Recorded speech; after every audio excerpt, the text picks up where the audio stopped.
O objetivo dessa aula é compreender as operações que envolvem conjuntos, assim como as propriedades que tais operações representam.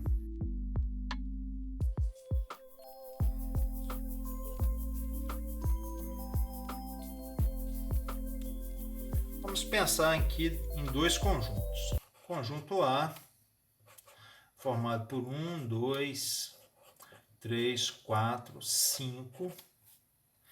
E o conjunto B, formado por 3, 4, 5, 6 e 7. Esses são os conjuntos A e B. Então, a primeira operação que nós vamos fazer é a operação de interseção. O símbolo de interseção é esse símbolo aqui. Muitas pessoas chamam de um U de cabeça para baixo, né? Para a gente fazer a interseção de A com B, significa que nós temos que observar todos os elementos que estão em A, mas que também estão em B. Então vamos lá, o 1 está em A? Está em B? Não. O 2 também está em A, mas não está em B. O 3 está nos dois, o 4 está nos dois e o 5 está nos dois. Então a interseção vai ser 3, 4 e 5. Uma outra maneira seria fazendo o diagrama. Aqui está o conjunto A, aqui está o conjunto B. 1 e 2 só está no A. O 3, o 4 e o 5 está nos dois. E o 6 e o 7 só está em B. Ou seja, a região de interseção de A com B é essa daqui, ó. Então, A inter B é exatamente essa região. Esses dois conjuntos têm a propriedade comutativa. Então, quando a gente está falando da interseção, A inter B e B inter A é a mesma coisa. Também a gente pode utilizar a propriedade associativa, ou seja, A inter B inter C é igual a inter B inter C ou A inter B inter C. A interseção do conjunto A com o conjunto vazio vai ser sempre o conjunto vazio. E se o B estiver contido no conjunto A, a interseção de A e B é o conjunto B. E a interseção de A e B sempre vai estar contido na união de A e B. A segunda operação é justamente a união. A união, ou reunião, o símbolo é o U. Então, se eu quero fazer a união de A, união com B, eu vou olhar aqui, ó. Vou pegar todos os elementos que estão em A, juntar com todos os elementos que estão em B, mas não há necessidade de repetir.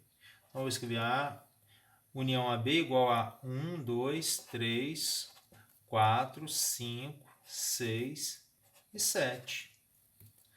Através do diagrama, aqui está o conjunto A, aqui está o conjunto B. E quem vai ser a união de A com B? Ó, a gente vai pegar toda essa região, ou seja, os dois conjuntos significam que A está unindo com B.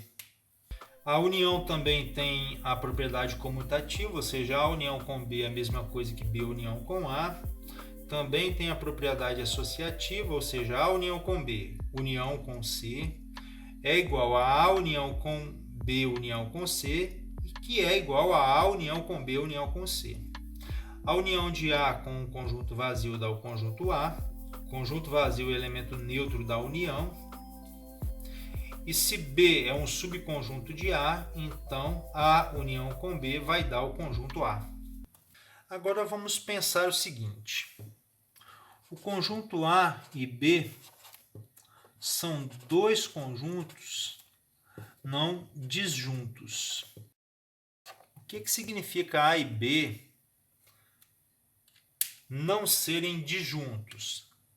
Significa que a interseção de A com B vai ser diferente do que o conjunto vazio. E aí a gente decide então calcular o número de elementos de A união com B. Então aqui, ó, vou representar aqui o A, vou representar aqui o B. Nós temos, então, x elementos só em A, y elemento em A e B, e z elementos só em B. Então, nós temos aqui, ó, o conjunto A é essa região aqui. Ó. Essa região aqui é o A. O A, então, é x mais y. E o conjunto B, olha, é essa região aqui. Ó. Então, o conjunto B é y mais z.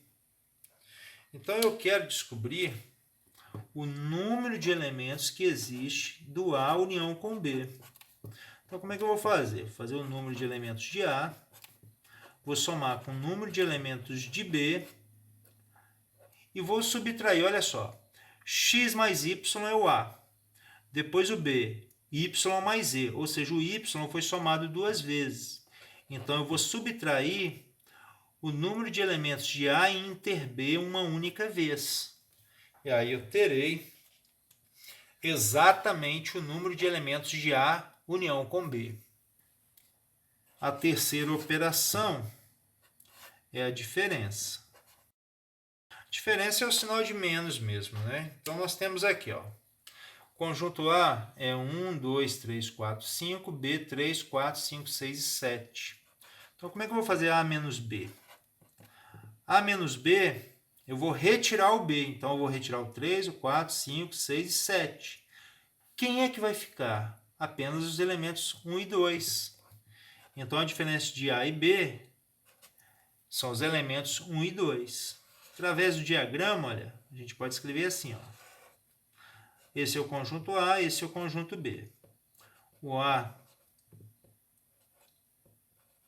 é esse aqui. E a gente quer A menos B. Se a gente quer A menos B, a gente quer tirar o conjunto B. Então, esse eu tiro. Quem é que eu não tiro? Somente os elementos 1 e 2. Então, aqui nós temos A menos B. Sugiro você pausar o vídeo e fazer o B menos A. O B menos A, eu vou tirar o A. Então, eu vou tirar o 1, o 2, o 3, o 4, o 5. Quem é que vai ficar? Vai ficar apenas o 6 e o 7. Então, novamente, ó, aqui está o conjunto A, aqui está o conjunto B. Nós vamos tirar, então, nesse caso aí, o conjunto A. Então, eu tiro isso aqui. Quem é que eu não tiro? Só a região onde que a gente tem o 6 e o 7. Então, aqui é a região do B menos A. As propriedades na diferença. Então, A menos B está contido em A. B menos A está contido em B. E o A menos o vazio dá o A, ou seja, o vazio é o elemento neutro da diferença. O vazio menos o A dá o vazio. E A menos a interseção de A com B dá a diferença de A menos B. Uma quarta operação é a operação chamada complementar. Essa operação aqui é complementar, por exemplo, de A em B, ou de B em A. Depende do posicionamento, né? Então, esse complementar aqui, a gente tem aqueles dois conjuntos que a gente fez, mas eles não servem. Então, vamos imaginar o seguinte. O conjunto A, ele é formado por 1, 2, 3, 4, 5, 6 e 7. O conjunto B, ele é formado por 5, 6 e 7. Essa operação complementar, ela necessita que o conjunto, um dos conjuntos, seja subconjunto do outro. Pensar num conjunto A aqui, ó, nesse diagrama aqui. Esse aqui é o conjunto A. E aqui dentro, ó, nós vamos fazer o conjunto B. O conjunto B, então, tem o 5, tem o 6, tem o 7. Mas ainda não preencheu o A. Então, o A falta o 1, falta o 2, falta o 3 e falta o 4. Então, se eu pergunto para vocês, qual é o complementar de B em relação a A? Então, complementar de B em relação a A é dado pelos elementos que faltam em B. Ou seja, a região que está faltando em B é a região que está fora de B. Que no caso nós simbolizamos pelos elementos 1, 2, 3 e 4. A gente pode escrever, ó, o B é subconjunto de A. Então, nós podemos escrever que A menos B é o complementar. Então, nesse caso, se eu retiro o 5, 6 e o 7, quem fica é exatamente o 1, o 2, o 3 e o 4. Então, nesse caso, fortemente a gente precisa lembrar que a operação complementar só pode ser executada se o conjunto é subconjunto do outro.